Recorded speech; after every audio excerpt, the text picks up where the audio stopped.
오늘 이제 진행할 강의는 렉처 2 시퀀스 모델링 부분입니다. 이게 어제 강의 목차였었는데요.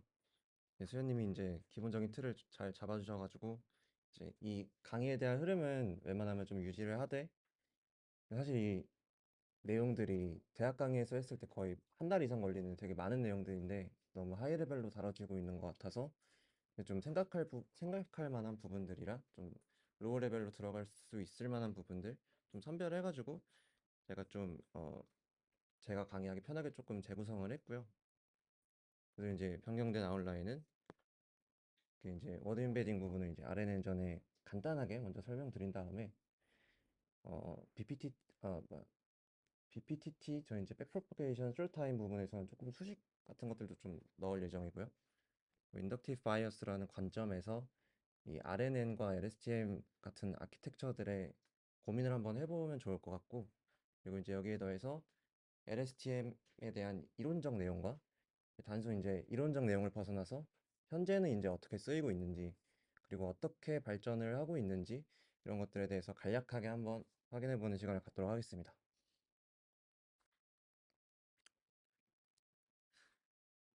이제 해당 예시는 이제 왼쪽 공과 오른쪽 공의 앞으로의 진행 방향에 대한 예시였습니다.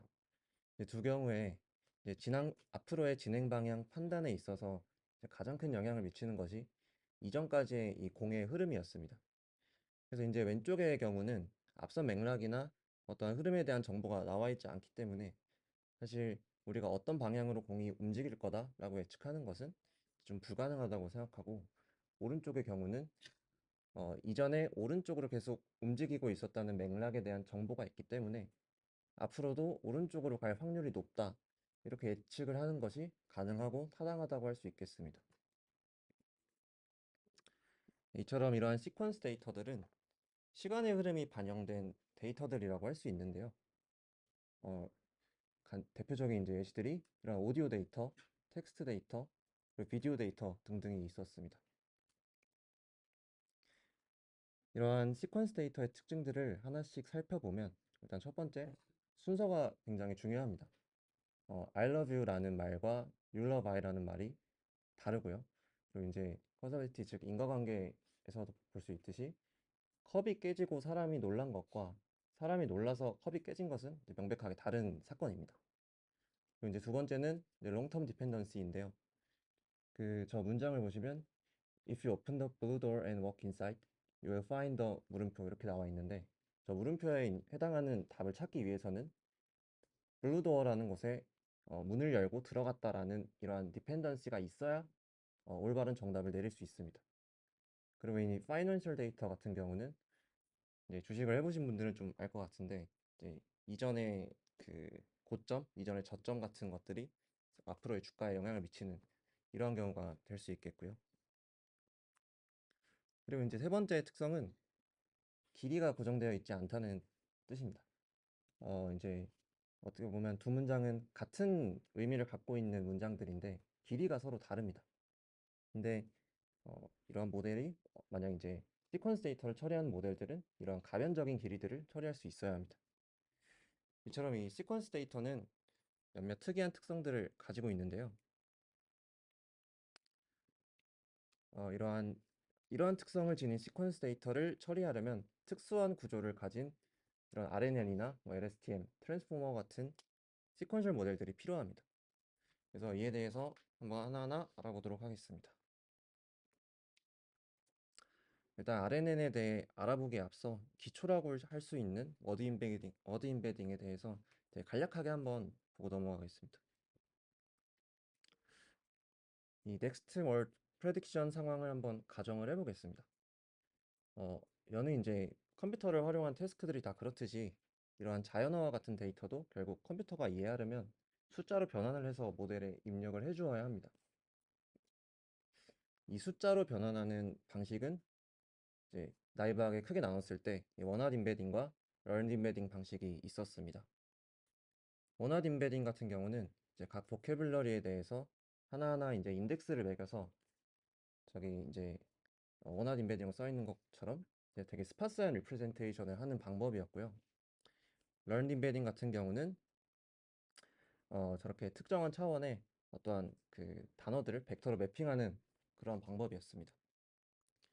이 원활 임베딩은 사실 이제 많은 문제점들이 있어서, 예를 들면 뭐 차원의 크기가 너무 커진다거나 혹은 이제 단어 간의 어떤 similarity를 표현하기에 부적합한 방법이기 때문에 현재는 이제 사용하지 않고, 어, 현재 이제 웬만하면 learned embedding 방식을 사용하고 있고요.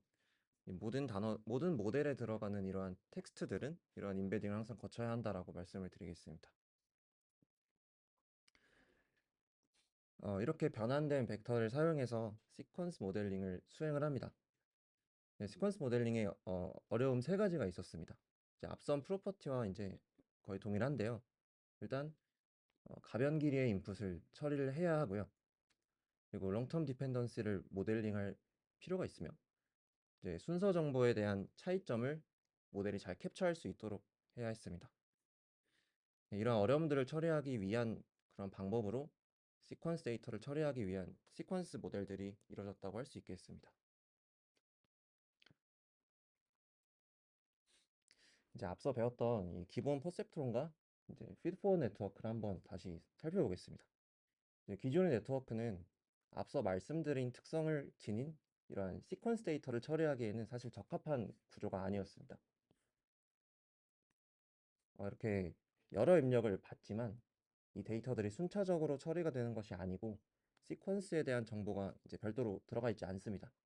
따라서 이제 어떻게 보면은 모든 그 입력 벡터들이 동등한 같은 차원에서 이렇게 동시에 처리되기 때문에 이 시퀀스 데이터를 처리하기에는 적절하지 않은 구조라고 할 수 있겠고요. 그리고 마찬가지로 각 입력이 독립적으로 한 번에 들어가기 때문에 어떠한 컨텍스트에 대한 반영이 충분히 되지 못합니다. 그리고 어, 이러한 경우에는 그 인풋과 아웃풋의 이러한 그 크기가 명확하게 미리 프리디파인 되어 있기 때문에 가변적 길이에 대한 대처가 뭐 인풋 단에서도 아웃풋 단에서도 불가능했습니다. 네, 이제 이 그림은 아까의 그 퍼셉트론 그림을 각도만 이제 90도로 회전한 그림인데요. 이 x0, x1, x2가 어떠한 시퀀스 데이터를 이룬다고 했을 때 이 각각 하나하나씩을 이렇게 입력으로 주는 상황이라고 생각을 해보겠습니다. 이렇게 했을 때 이 y2 햇을 구하기 위해서 이제 시퀀스 데이터이기 때문에 앞선 이제 맥락들이 필요한 상황인데도 불구하고 이제 각각이 어떤 네트워크와 연결이나 이런 것들이 없기 때문에 x0, x1에 대한 이러한 맥락이 y2를 만드는데 이용이 되지 않고 있습니다. 그렇기 때문에 이제 시퀀스 데이터를 처리하는 네트워크로 부적합하다고 할 수 있는데요. 그래서 이제 이를 해결하기 위해서 각각의 네트워크 간의 스테이트 간 연결이 필요하고, 이러한 시퀀셜 데이터는 네, 이제 이전의 데이터가 현재의 데이터에 영향을 미쳐야 하기 때문에 만약 이제 y1 햇을 출력하는 경우라고 본다면은 x1과 함께 이제 x0 인풋을 받은 이 h0 값이 같이 넘어와서 출력에 관여를 해야 합니다. 이렇게 넘어가는 것을 이제 피드백 패스를 통해서 전달이 된다고 하고, 수식으로도 이제 밑에를 보시면은 y햇을 구하기 위해서 이전 타임 스텝에 이 ht-1이 필요한 것을 알 수 있습니다. 이게 이제 RNN의 기본적인 아이디어라고 말씀드릴 수 있겠습니다. 네, 다음은 RNN인데요. 이제 앞선 발표에서 조금 순서를 바꿔서 먼저 시퀀스 모델링을 위한 이 디자인 크라이테리아부터 확인을 해보겠습니다. 조금 더 자세히 들어가서 이제 결국 RNN은 이 시퀀셜 데이터를 처리하기 위한 아키텍처입니다. 시퀀셜 데이터의 특징은 저희가 이제 앞서 살펴보았듯이 세 가지 특징이 있었고, 이제 다시 한 번씩 얘기를 해보면 이 순서에 대한 이제 정보 유지가 필요했고, 롱텀 디펜던시를 반영해야 했으며, 가변 길이의 인풋을 처리해야 했습니다. 이제 그렇기 때문에 첫 번째로 이렇게 일렬로 늘어서 있는 데이터에 대해서 어떠한 순차적인 정보를 입혀주거나 혹은 순차적으로 입력을 넣어줘야 합니다. 그 중에서 이제 RNN은 이 후자의 경우 이제 순차적으로 데이터를 넣어주는 그러한 경우라고 할 수 있겠고요. 이제 두 번째 롱텀 디펜던시 같은 경우는 이를 해결하기 위해서는 어떠한 과거의 정보를 기억하기 위한 메모리가 필요합니다. 그리고 이제 RNN에서는 그것을 이제 히든 스테이트가 담당할 수 있겠고요. 또한 이제 가변 길이의 인풋을 가변 길이 시퀀스에 대한 그런 인풋을 받을 수 있어야 하는데 이것들을 이제 커버하기 위한 가장 나이브한 생각은 사실 각각의 위치에 대한 파라미터를 전부 두어서 각각 다 학습을 한다는 것인데요. 사실 이건 좀 불가능하겠죠. 그렇기 때문에 어떠한 정해진 길의 입력을 받는 구조가 아니라 같은 구조의 반복을 통해서 다양한 길의 입력을 받을 수 있도록 해야 합니다. 그렇기 때문에 이제 파라미터 간의 공유가 필요하다고 말씀을 드릴 수 있겠습니다. 그래서 이제 RNN을 보면 앞서 얘기 드린 이러한 원칙하에 이런 셀 스테이트, 즉 이제 히든 스테이트에 해당하는 이런 HT 값을 현재 인풋과 이전 스텝의 히든 스테이트 간의 연산으로 새로 구하게 됩니다. 네, 전체 수식이고요.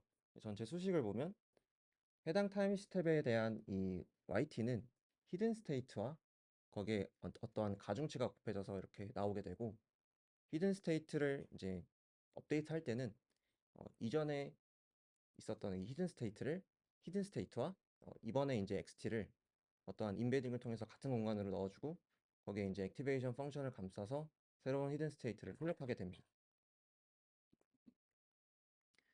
이렇게 포워드 패스를 하면서 실제 값과 예측 값 사이의 차이를 이제 로스로 구하는 그런 방법이라고 할 수 있겠습니다. 이제 그럼 여기서 이제 셀 스테이트, 즉 이제 히든 스테이트에 해당하는 저 HT 값이 어떻게 그리고 이제 왜 메모리 역할을 수행하는지 한번 간단하게 생각을 해보면은 결국 이제 RNN의 설계는 어떤 XT와 저기 이제 파란색으로 표시된 이전의 히든 스테이트가 주어졌을 때 그것에 대한 알맞은 YT를 맞추는 아키텍처라고 할 수 있습니다. 따라서 이 RNN이 학습되는 경우를 살펴보면은 모델이 최대한 이 아웃풋 Y 해티가 ground truth YT에 가까워지게 학습을 해야 합니다. 네, 그러기 위해서는 정답을 맞추는 데 좋은 저 HT-1 값을 만들도록 파라미터 업데이트가 되어야 하는데요. 이 XT만으로는 저 YT를 맞출 수 없기 때문에 이러한 시퀀셜한 정보를 담을 무언가가 필요합니다. 그러려면 이제 직관적으로 HT-1 저 값은 앞선 시퀀스들의 어떠한 좋은 정확한 맥락을 담을 만한 일종의 메모리 역할을 수행해야 한다. 이렇게 보시면 좀 편할 것 같습니다. 이제 어떻게 학습이 되는지 그것에 대해서 설명을 드릴 건데요. 이렇게 구한 로스를 시퀀셜함을 고려해서 백프로퍼게이션을 하려면 저 백프로퍼게이션 through time 이제 BPTT라는 것을 사용해야 했습니다. 그래서 이제 어제 발표에서는 이렇게 하이 레벨에서 이 BPTT가 어떤 문제점이 있고 그리고 각각의 경우에 이것을 해결하기 위해서 어떠한 다양한 시도들이 쓰이고 있다 이 정도로 얘기를 드렸는데 오늘은 수식으로 한번 살펴보도록 하겠습니다. 제가 이제 그 시간 관계상 그 노테이션을 앞에 있는 것들과 다 맞추지는 못해서 그 점은 이제 양해를 부탁드리고 대신 이제 하나하나 좀 살펴보도록 하겠습니다.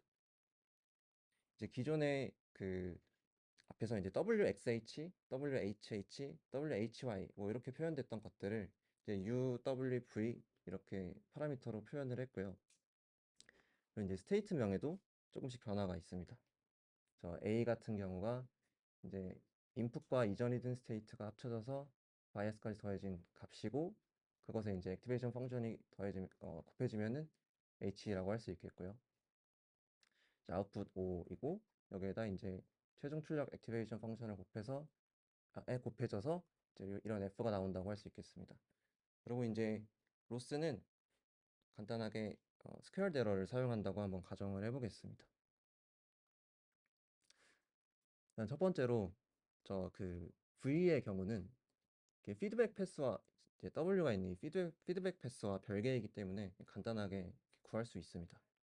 그래서 이제 별도의 백프로피케이션 스루 타임에 이제 알맞은 그런 특성 없이 그냥 이렇게 구할 수 있고요.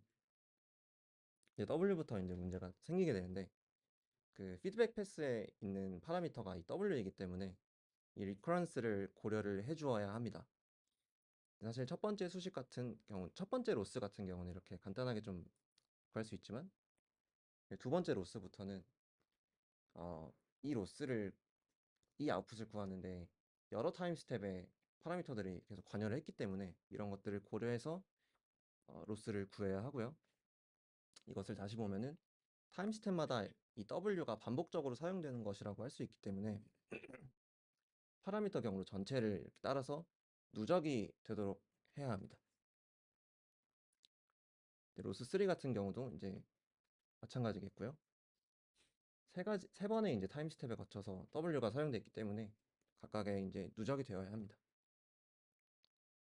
따라서 이제 시간축에 따른 로스가 이렇게 누적이 되어서 파라미터에 대한 전체 그레디언트를 계산하는 것이 특징이라고 할 수 있겠습니다.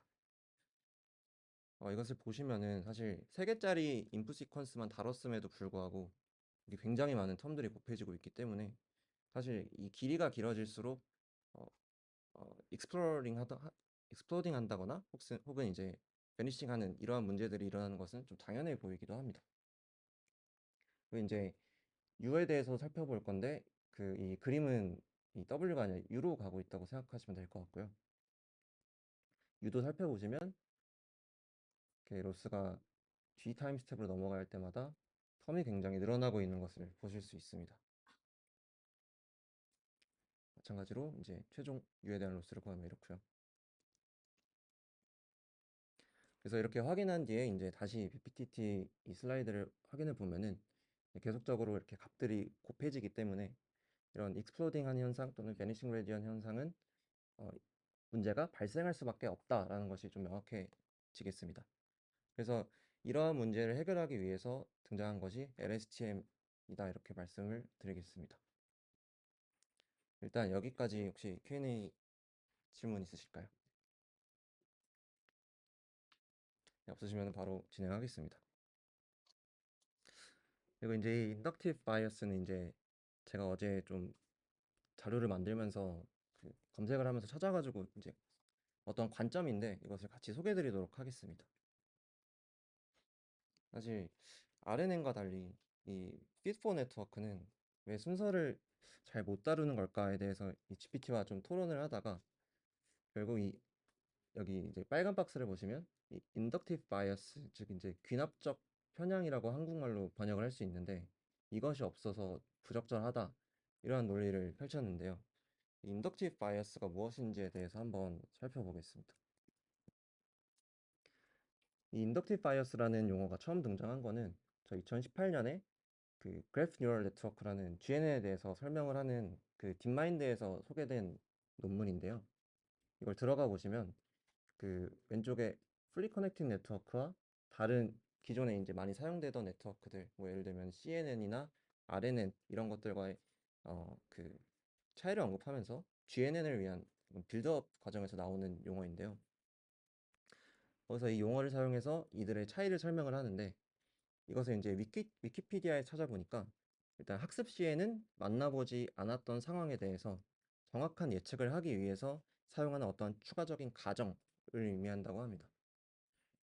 즉 이제 이러한 모델들은 학습하지 않은 그러한 데이터들에 대해서도 일반화할 수 있는 그런 능력을 가져야 하고 이를 위해서 데이터 특수적인 그러한 인덕티브 바이어스를 사용해서 모델을 설계를 해야 한다라는 것인데요. 그 중에서도 이제 어, Relational Inductive Bias라는 용어를 소개를 하는데 이 Inductive Bias 중에 인풋 데이터 간에 혹은 인풋과 아웃풋 간에 갖는 어떠한 Inductive Bias라고 정의를 내릴 수 있습니다. 그래서 이제 CNN을 먼저 살펴보게 되면은 저기 Relational Inductive Bias에 Locality라는 말이 적혀 있습니다. 이것을 이제 CNN을 통해서 먼저 설명을 들어보면 결국 이 CNN의 특징이라고 한다면 이 그림과 같은 Translation Invariance, 즉 이제 어떠한 위치에 있던 이러한 오브젝트를 잘 판단을 한다는 건데요. 이러한 invariance 특성을 갖는 것은 결국 우리가 어떠한 특정한 인덕티브 바이어스에 집중해서 이러한 아키텍처를 만들었다는 뜻입니다. 그래서 이제 정확히 말씀을 드리자면 이미지 데이터의 경우는 이미지 안에 어떤 오브젝트가 있던 간에 그 오브젝트가 변하는 것이 아닙니다. 어떤 위치에 있던 간에 변하는 것이 아닙니다. 그래서 이런 데이터의 이해에 기반해서 설계를 해야 하는데 CNN을 보시면 그 입력을 이미지처럼 이렇게 격자 구조로 봤습니다.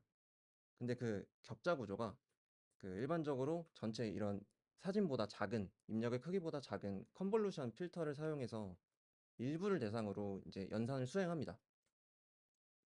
그리고 이제 이 하나의 컨볼루션 필터를 사진 전체적으로 이동을 하면서 이제 그 움직이는데 이제 말씀드리고 싶었던 거는 즉 CNN은 근처에 있는 값들끼리 중요한 정보를 가진다는 것입니다.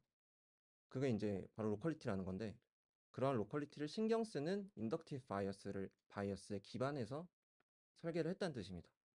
그래서 그렇기 때문에 대상이 어디에 있든 같은 방식으로 보아서 이러한 트랜슬레이션 인바이런스 특성이 생겼다라고 말씀할 수 있겠습니다. 그러면 이제 반대로 RNN은 그러한 입장에서 봤을 때 이 시간적으로 순차적인 입력을 처리하는 시퀀셜리티와 관련된 구조입니다. 그래서 이러한 시퀀셜함을 처리하기 위해서는 그냥 시퀀스 데이터에 대한 특성을 반영을 해야 되는데 시퀀스라는 것은 데이터의 시간의 흐름이 굉장히 중요한 데이터입니다. 이것을 이제 순서대로 처리해야 의미가 있다는 그러한 바이어스를 갖고 이 RNN을 설계했다고 할 수 있겠고요. 그 시퀀셜함을 처리하기 위해서 매 시점 t에서 입력 xt와 이제 이전 히든 스테이트인 ht-1을 받아서 새로운 히든 스테이트 ht를 계산합니다. 그래서 이렇게 설계되어서 이제 이 결과 RNN은 몇몇 가지 인덕티브 바이어스를 포함한다라고 할 수 있는데 일단 첫 번째 템포럴 인베리언스 합니다. 즉 이제 동일한 시퀀스가 언제 발생을 했던지 이 결과에 영향을 주지 않아야 합니다. 순서가 굉장히 중요하고 어떠한 시점은 덜 중요한 거고요. 그리고 로컬리티도 있다고 말씀을 드릴 수 있는데 이 수식을 보시면 타임 스텝이 하나간만 이제 고려를 하기 때문에 t의 출력은 이 t-1의 어떠한 그 정보에 의존한다는 좀 마르코프 프로퍼티가 어느 정도 반영된 것이라고 할 수도 있습니다. 그리고 이제 reuse of rules 이제 같은 연산 규칙을 이제 모든 반복되는 타임 시점마다 반복을 적용을 합니다. 이렇게 했을 때 이제 이 RNN에 어떠한 문제점이 있겠구나라는 게 역으로 또 유추가 가능한데요. 일단 첫 번째, 현실 데이터는 사실 시점마다 굉장히 복잡성이나 의미가 다를 수 있습니다. 그래서 이제 첫 번째 temporal invariance 이제 시점은 중요하지 않고 순서만 중요하다 이런 것들이 문제점이 될 수 있겠고요. 두 번째, 마르코프 프로퍼티를 사용하다 보니까 결국 롱텀 디펜던시 측면에서는 약해질 수밖에 없습니다. 그래서 이제 이러한 이제 문제점 중에 두 번째 결과를 해결하기 위한 구조가 LSTM이다 이렇게 볼 수도 있을 것 같습니다. 혹시 여기까지 질문 있을까요? 네, 그러면 일단 넘어가겠습니다. 다음은 이제 LSTM입니다. LSTM과 GRU는 바로 이런 롱텀 디펜던시를 해결하기 위한 그러한 구조였는데요. 그 중에서도 이제 BPTT에서 우리가 느꼈던 그런 베니싱 그라디언트를 해결하기 위한 네트워크라고 할 수 있겠습니다. 이 둘은 이 게이티드 셀이라는 것을 정의해서 과거의 정보를 얼마나 저장할지를 추가로 지정을 해줍니다. 이 두 가지가 있는데 그 중에서 이번 시간에는 LSTM 위주로 좀 살펴보도록 하겠습니다. 이 LSTM은 독일의 이 두 분이 발표하신 Long Short-Term Memory라는 논문에 실린 아키텍처인데요. 실제 논문에 있는 사진을 한번 가져와 봤는데 사실 한눈에 알아보기가 되게 쉽지 않죠. 그래서 이제 정리된 깔끔한 그림으로 한번 넘어가 보겠습니다. 이제 LSTM을 설명할 때 많이 사용되는 사진이고요. 저기 그림을 보시면 노란색 이제 게이트를 두어서 정보들을 처리하도록 했고요. 저 핑크색 부분이 게이트를 통과된 변수들이 각각 연산이 되는 지점입니다. LSTM의 구성 요소들을 보면은 이렇게 셀 스테이트, 히든 스테이트가 크게 있고요. 이것들을 구하기 위해 각각의 세 개의 게이트, 플로리 게이트, 인풋 게이트, 아웃풋 게이트가 있었고 캔디데이트 메모리 이제 새로운 메모리의 후보가 되는 그러한 스테이트라고 하긴 그렇고 어떤 변수가 있었습니다. 하나하나 살펴보면 일단 이제 LSTM의 핵심이 이 셀 스테이트라고 말씀드릴 수 있는데요. 즉 이제 기존의 RNN과는 다르게 어떠한 롱텀 메모리를 구축하겠다라는 뜻입니다. 그래서 그 롱텀 메모리를 위한 스테이트가 저 셀 스테이트라고 할 수 있고, 이것은 저 세 개의 키 컴포넌트에 의해서 업데이트가 수행됩니다. 그래서 forget gate, input gate, candidate memory에 대해서 한번 보겠습니다. forget gate 같은 경우는 지금까지 정보와 그런 인풋을 바탕으로 장기 기억 중에 어떠한 정보를 우리가 잊을지 결정하는 게이트였습니다. 그래서 이것을 보시면 이 forget gate에 HT-1이 들어간다는 것이 특징인데요. 이제 지금까지 사용된 어떤 그 바로 이전 스텝의 맥락도 포함해서 어떤 걸 잊어야 될지를 결정한다, 이런 것이 특징입니다. 그리고 이제 인풋 게이트는 새롭게 장기 기억에 우리가 주입하고자 하는 정보가 얼마나 반영될지를 고르기 위해서 이제 있는 게이트고요. 저 시그모이드가 있어서 이제 확률로서 이렇게 표현될 수 있습니다. 그리고 이제 그 인풋 게이트의 아웃풋과 이제 곱해질 것이 저 캔디데이트 메모리 C 틸다 T인데요. 이제 새로운 장기 기억 메모리의 후보가 될 캔디데이트라고 할 수 있습니다.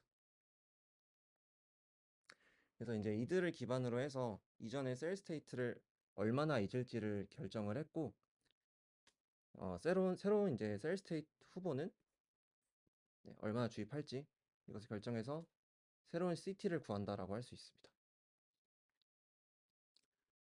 아웃풋 게이트 같은 경우는 새롭게 업데이트된 이제 셀 스테이트 CT가 있을 것이고, 그리고 이제 이 CT가 다음 히든 스테이트인 이제 HT를 구하기 위해서 얼마나 영향을 미칠지 이런 것들을 결정하는 것이었고요. 그리고 그를 통해서 아웃풋이자 이제 숄텀 메모리에 해당하는 이러한 HT를 구했었습니다. 즉 이제 지금 시점에 보여줄 정보를 장기 기억까지 반영을 해서 결정을 한다라고 볼 수 있겠습니다. 그렇다면 이 LSTM에서의 인덕티브 바이어스는 뭘지 한번 생각을 해보면, 제가 생각했을 때는 이 시퀀셜리티 중에서도 조금 더 롱텀 디펜던스에 집중을 해야 한다라는 바이어스가 있는 상태로 구조를 설계를 했겠죠. 그래서 이 롱텀 디펜던시 문제를 해결하기 위한 이런 구조를 도입해서 어떤 것을 기억하고 어떤 것을 잊을지를 결정하게끔 해서 결국 이제 어토포커스라고 표현을 했는데, 어떠한 특정 기억에 집중할 수 있게 됐다, 이렇게 볼 수 있을 것 같습니다. 여기까지 혹시 질문 있으실까요? 네.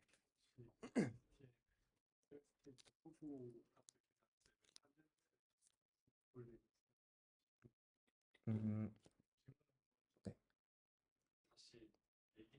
네네네. 아, 네. 어, 잠시만요. 네, 사실 네, 이 부분은 이제 지금까지 배운 LSTM 계열 모델들이 과연 현재도 쓰이고 있을까? 어떻게 쓰이고 있을까라는 궁금증에서 만들게 된 렉처인데요. 최근의 흐름 어떻게 되고 있는지 퍼플렉스티에 물어봤는데, 작년에 이 LSTM 관련해서 이 익스텐디드 아키텍처가 하나 나왔더라고요. 그래서 확인을 해보니까 이 LSTM 1저자신 이 셉님이 교신 저자로서 새로 이제 쓰신 논문인데, 사실 이거 좀 거의 30년에 가까운 시간이 흘렀는데도 이 LSTM을 뭔가 연구하시고 있다는 게 좀 대단하시긴 했고요. 일단 살펴보면은 이 XLSTM에 나온 피규어인데요. 왼쪽이 이제 바닐라 LSTM이고, 저 중간에 메모리 셀에 있는 부분들이 SLSTM, 이제 MLSTM인데, 각각 스칼라 LSTM 그리고 매트릭스 LSTM이라고 한다고 합니다. 이것들은 이제 XLSTM 페이퍼에서 처음 소개된 그런 아키텍처이고요. 이 둘을 활용해서 적절히 활용해 저렇게 XLSTM 오른쪽에 있는 블럭을 레지듀얼하게 쌓아서 XLSTM이랑 구조를 만들었다라고 보시면 될 것 같습니다. 저도 이제 논문을 정확하게 다 읽어본 것은 아니어서 간단하게 한번 구조를 짚어보고 이 LSTM이 지금은 어떤 식으로 발전이 되고 있는지를 한번 간단하게 스키밍 해보겠습니다. 이게 이제 기존의 LSTM에서 활용하는 컴포넌트들이었습니다. 그러면은 셀 스테이트, 히든 스테이트, 셀 인풋, 인풋 게이트, 포겟 게이트, 아웃풋 게이트 다 있고요. 이런 것들을 통해서 어떤 필요한 정보만 남기도록 하는 그런 방법이었습니다. 이제 SLSTM, 즉 스칼라 LSTM은 이제 그 스칼라라는 말을 쓰는 이유가 따로 있는데, 그 실제로 스칼라는 아니고요. 어떤 벡터 값이 이제 쓰이게 되는데, 뒤에서 MLSTM은 매트릭스를 사용하다 보니까 그것과 구분을 위해서 이름을 지어준 것 같고요. 이 스칼라 LSTM에서 추가된 부분을 일단 두 가지로 좀 정리할 수 있을 것 같습니다. 보시면은 저 1번이 이제 LSTM이 정보를 더 잘 조절할 수 있도록 이 노멀라이저 스테이트라는 걸 둔 것인데, 여기에 그 시그모이드 게이트를 두는 것 대신에 여기 보시면 지수 게이트, 엑스포넨셜 게이트가 들어가신 것을 볼 수 있는데, 어, 이 시그모이드 게이트가 그 0과 1 사이의 어떤 확률로 항상 나오는 거다 보니까 뭔가 이것을 정확하게 반영이 잘 안 된다고 생각을 한 것 같습니다. 그래서 지수 게이트를 통해서 조금 더 많은 정보를 표현할 수 있게끔 하고, 대신에 그 값을 안정화하기 위해서 이 노멀라이저 스테이트를 썼다고 하고요. 그리고 이제 지수 함수에 이제 큰 값은 이제 굉장히 큰 값이 나올 수 있기 때문에 그런 경우에는 이제 오버플로우가 당연히 일어날 수 있겠죠. 그래서 이를 해결하기 위해서 스테빌라이저 스테이트를 두어서 그 여기서는 소프트맥스 중에 이제 세이프 소프트맥스라는 거를 또 사용한다고 하는데, 그 GPT한테 한번 물어보니까 지수에 이러한 그 지수 중에서 가장 맥스가 나오는 그런 값을 빼서 이 상대적인 크기 자체는 어느 정도 유지하되 이러한 수치 안정성을 좀 확보하는 그런 방법이라고 합니다. 그래서 뭐 왜 안전한가를 보시면은 그 정교화를 하는 것과 비슷한 것처럼 이러한 큰 값이 오버플로우를 발생시킬 수 있지만 이렇게 빼줌으로써 안전하게 계산할 수 있다. 뭐 이렇게 나와 있고요. 그리고 이제 매트릭스 LSTM, MLSTM 같은 경우는 여기에서 더 발전해서 이 어텐션류에서 사용하는 이 키쿼리 밸류를 가져와서 사용을 하고 있었습니다. 근데 이제 조금 특이한 것이 이것을 타임 스텝 단위로 적용을 하더라고요. 그래서 타임 스텝이 지날 때마다 각각에 대한 이 키쿼리 밸류를 생성해서 그것 간의 계산을 통해서 이런 새로운 셀 스테이트를 만든다라고 나와 있었고, 그리고 이제 LSTM의 저장 능력 향상을 위해서 스칼라 C가 아닌 저 매트릭스 C를 사용해서 메모리를 확장한다 이렇게 하더라고요. 이것을 어떤 분이 비유해 주신 걸 보니까 그 멀티헤드 어텐션처럼 여러 애들을 써서 각각 여러 정보를 담을 수 있도록 한 것처럼 셀을 여러 개 써서 더 다양한 정보를 담을 수 있게 하는 방법이라고 합니다. 그리고 이제 이 쿼리 자체를 이 컨텍스트와 이제 곱을 해서 그로부터 이제 이전의 과거 정보를 좀 검색한다. 뭐 이런 느낌이라고 나와 있었습니다. 이런 구조의 이제 SLSTM과 MLSTM을 이제 블럭에 이제 여러 개 쌓아 올려서 이런 아키텍처를 만들었다 이고요. 이것이 이제 결과인데, 어, 여기 이 숫자는 1, 0이라고 하는 거는 MLSTM이 1개, 이제 SLSTM이 0개, 그러니까 이제 MLSTM만 쓴 경우고, 밑에는 MLSTM을 7개, 그리고 SLSTM을 1개 이렇게 쓴 경우라고 합니다. 그래서 다른 이러한 모델들과 봤을 때, 이제 이 슬림 파자마라는 거는 어떤 프리트레이닝을 확인하는 데이터 셋이고요. 여기서 봤을 때 이 혼동률 퍼플렉시티가 다른 것들과 비교했을 때 가장 낮은 이러한 수치를 보였다라고 나와 있는 게 좀 흥미로운 부분이었던 것 같습니다.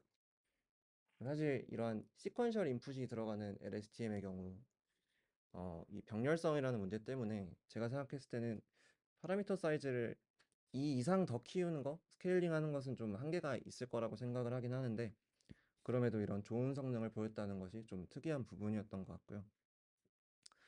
네, 이런 식의 발전 흐름이 있었고 그것이 어느 정도의 이런 성능을 보이고 있다라는 거는 되게 재밌는 사실인 것 같아서 가져왔습니다. 그리고 이제 현재 LSTM류 모델들의 최근의 사용들을 살펴보면은 텍스트보다는 이러한 시계열에서의 웨더 포캐스팅 같은 경우나 혹은 이제 그 월드 모델로 유명한 이 드리머 논문의 그 V3인데 이 경우는 이제 LSTM은 아니고 조금 더 간략화된 간소화된 버전인 GRU를 사용을 했습니다. 이 월드 모델에서 이제 사용되는 아키텍처를 간략하게 말씀드리면 이 LSSM이라는 아키텍처를 사용하는데 거기는 이제 어떠한 디터미니스틱한 메모리가 들어가고 거기에 이제 추가적으로 확률적인 것들이 Z1, Z2 저렇게 추가가 되어서 어떠한 추가적인 옵서베이션을 하지 않고도 새로운 다음 상태의 샘플링이 가능한 그러한 모델입니다. 그래서 저 디터미니스틱한 메모리로서 이 GRU가 사용되고 있었었고요. 네, 이렇게 이제 지금까지 이 시퀀셜 모델링 부분에 대해서 알아보았고요. 간단하게 이제 하나씩 다시 서머리를 해보자면 첫 번째는 간단하게 정말 간단한 워드 임베딩을 살펴봤었고 두 번째는 시퀀스 모델링 태스크를 위해서 고안된 이 RNN이라는 아키텍처가 어떠한 디자인 기준을 가졌고 그 각각의 세부 내용은 어땠는지 알아봤습니다. 그 방법은 이제 리커런스라는 방법을 활용해서 학습과 추론을 수행한 것이었고요. 그리고 그 학습 방법은 이 BPTT라는 방법을 수식과 함께 살펴보았습니다. 그리고 이제 어떤 문제가 있는지를 확인했고 또 인덕티브 바이어스라는 관점에서 이 시퀀스 모델들을 한번 살펴봤고요. 그것들을 해결하기 위해서 LSTM이라는 이제 구조를 살펴보았습니다. 그리고 마지막으로 LSTM이 현재 어떤 식으로 발전하고 있고 어떠한 쓰임새가 있었다 이런 식으로 말씀을 드렸습니다. 여기까지가 준비한 내용이고요. 혹시 질문해 주시면은 최대한 답변 드려보겠습니다. 네.